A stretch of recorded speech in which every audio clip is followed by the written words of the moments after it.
about your life wondering how much it's worth or what God is doing through your life, you remember who He called you to be, what He's sending you out to do.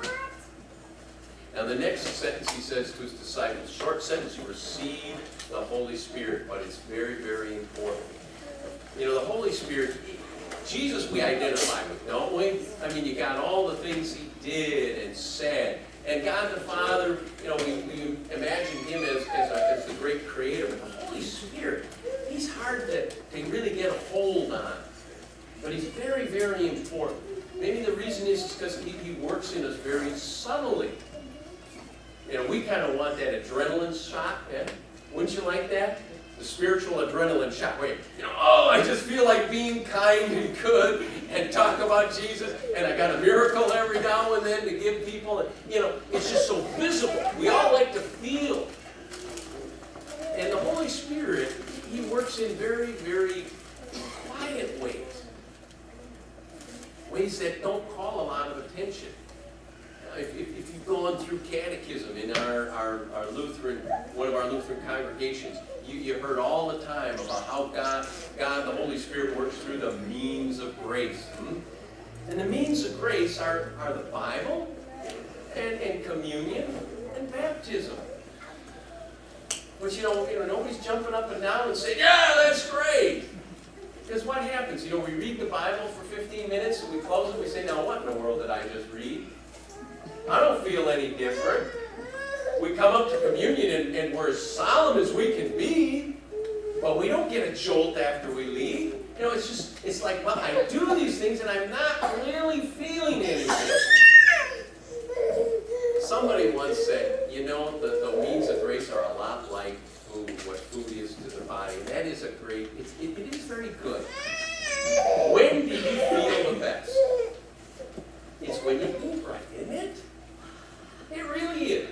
When for a week or two at a time we eat our meals at the right time and we eat the right foods and the right portions and so on, and we don't snack in between, man, we start to feel pretty good. Now, is that fun? No. It's not fun, isn't it? Is it? We like to splurge.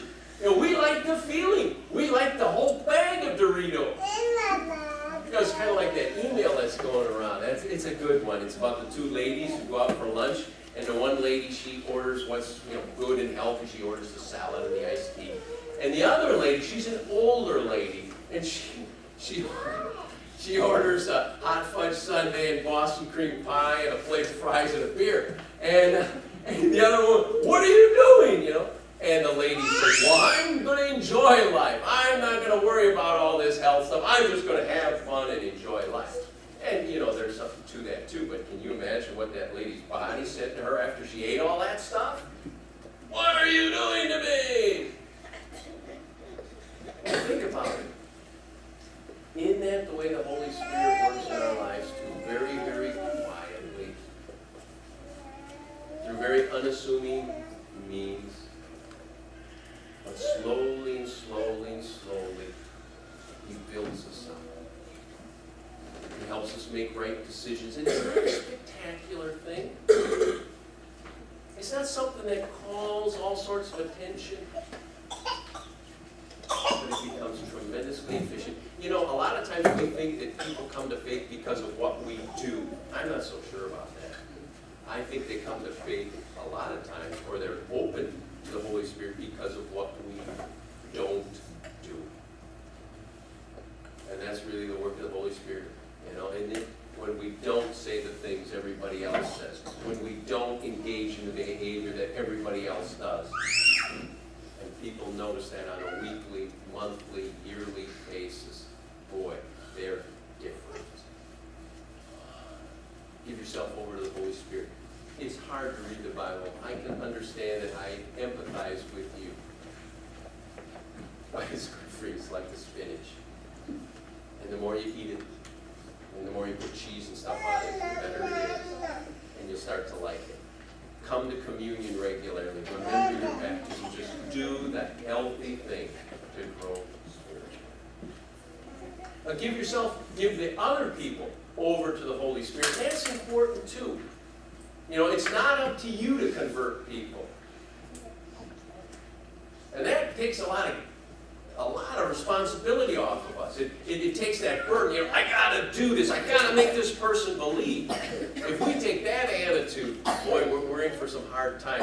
But you just turn that person over to the Holy Spirit. You say, Lord, this person is yours. I'll do what I can, but you're going to open that individual's heart. I'm just the one that announces the message. Jesus said before he was crucified, he said, I have got to go because the Holy Spirit will come. And he said the Holy Spirit, he will convict the world of sin, he will lead the people to righteousness, and he will show them that judgment day is coming. So that's his job. We just got to share the message. And there's a lot about formal training, and all that, but I think the big thing is the great art of sharing our faith is knowing what to say at the right time and knowing when to shut up, right? It seems I say the wrong thing at the wrong time and I don't shut up. Have you ever had that experience?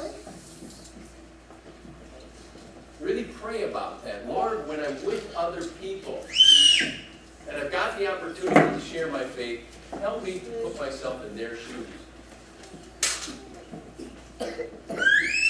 And understand how much they can absorb and just give them what they need and be confident that if there's more to be said, you'll give me another opportunity. Ezekiel, very interesting prophet from the Old Testament. God said to him, he said, Ezekiel, I'm sending you to these folks, and they're probably not going to listen to you. What a job, eh? I got this message, and nobody's going to believe you. He said, most people aren't going to believe you, some will. He said, but after you have been among them, they are going to know that a prophet has been in their midst. I think that's really neat, isn't it? And that, I think, is our goal. You turn your life over, or turn these folks over to the Holy Spirit, and your goal is just that whether they believe or not, they know that a Christian has been in their midst. Of course, it doesn't mean that we don't prepare ourselves. You are a tool in the hands of God.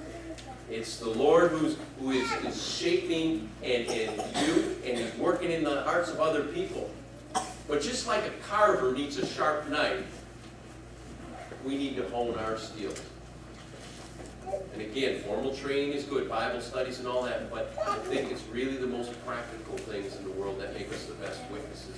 And that is consciously understanding that in every situation in life, we are first and foremost a Christian. You get up in the morning, you make breakfast for the family, you are a Christian breakfast maker. You say, well, I'll do the dishes, you are a Christian dishwasher. You take the kids to school, you are a Christian driver. You go to work, and in the military, you are a Christian soldier or a Christian seaman or a Christian Air Force person. If you work in the schools, you're a Christian teacher, a Christian banker, a Christian doctor. Whatever it is, you're a Christian. If you play soccer in the afternoon, you are a Christian soccer player. If you cut your grass in the evening, you are a Christian grass cutter. Now, does that mean you got a Bible in your hand and you're preaching at people all the time? No. But you do what Jesus would do and what you're doing.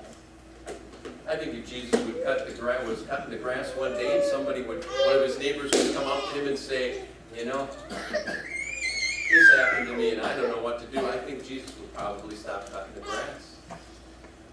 But on the other hand, if somebody's walking their dog and Jesus is cutting the grass and they just say, hey, grass looks good, I don't think Jesus would say, and where are you going to be if you die tonight? I think he'd say, thank you. Well, sometimes we get this. Has anybody ever said that every time you get on the airplane, you got to talk about Christ to people? Well, somebody laid that one on me, and I had about 30 terrible plane trips. It's always, how do I talk about Christ with this person? And it just puts this unbearable